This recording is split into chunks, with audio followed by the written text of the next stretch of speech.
mata pembelajaran hadis untuk jenjang madrasah aliyah sederajat.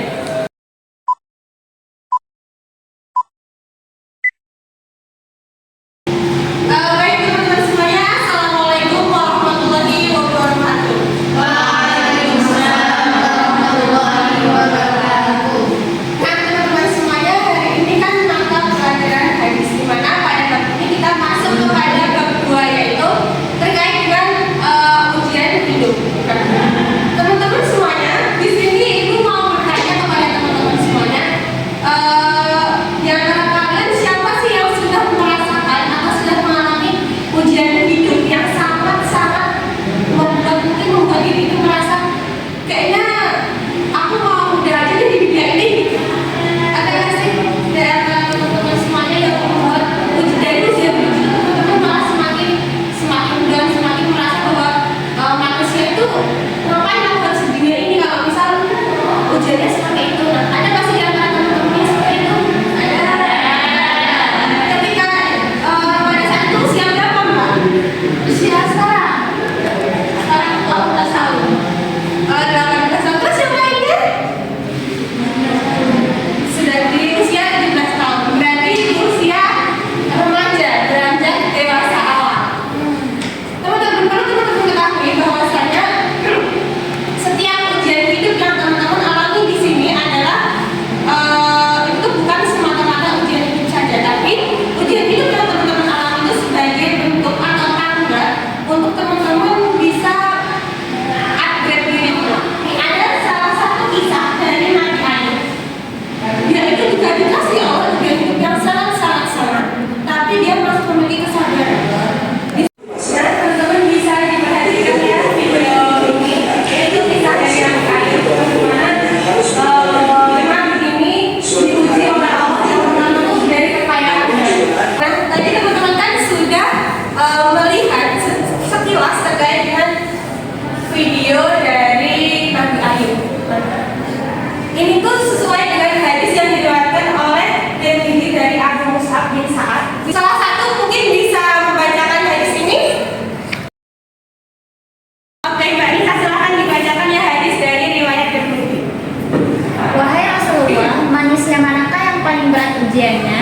Beliau menjawab, para nabi. Kemudian setelahnya, Seperti hadis yang tadi dijelaskan juga bahwa Allah itu akan memberikan ujian sesuai. Baik teman-teman, selanjutnya ada di tahap dari kita ada di tahap kontemplasi diri, di mana nanti ibu minta teman-teman semua bersandar di kursinya, terus kemudian memejamkan mata, nanti bakal ibu setel musik yang bisa membuat tenang teman-teman semuanya.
kemudian setelah tafakur jurnal, teman-teman bakal masuk di tahap notes niat, di mana teman-teman nanti akan menuliskan niat-niat teman-teman di notes yang akan ibu bagikan. Dan nanti di sini ibu bakal berikan satu-satu notes niatnya.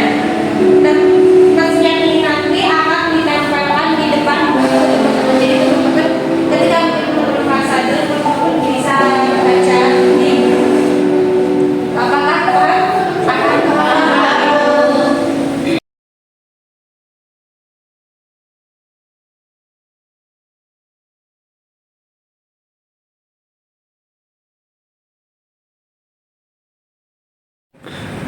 Nah, teman-teman tadi kan teman-teman sudah belajar banyak hal ya. Dari satu hadis saja yang diriwayatkan oleh siapa tadi? At-Tirmidzi. Nah, ya teman-teman tuh belajar banyak banget mulai dari kontemplasi diri, kemudian tafakur jurnal, niat, dan sekarang karena waktu sudah menunjukkan akan segera selesai atau akan segera berakhir. Nah, sebenarnya teman-teman dari mata pelajaran dari bab ini tuh teman-teman bisa belajar bahwasanya makna hidup itu tidak dicari di luar dari diri teman-teman semuanya. Tapi teman-teman makna hidup itu ditemukan melalui perenungan dan juga kesabaran teman-teman dalam menghadapi ujian yang Allah berikan. Nah, sekian dari ibu, aku kurang lebihnya mohon maaf teman-teman semuanya. Besok kita bakal belajar lagi terkait dengan hadis-hadis yang lain gitu. Sekian dari ibu, kurang lebihnya mohon maaf. Wassalamualaikum warahmatullahi wabarakatuh. Waalaikumsalam warahmatullahi wabarakatuh. Terima kasih. Terima kasih ibu.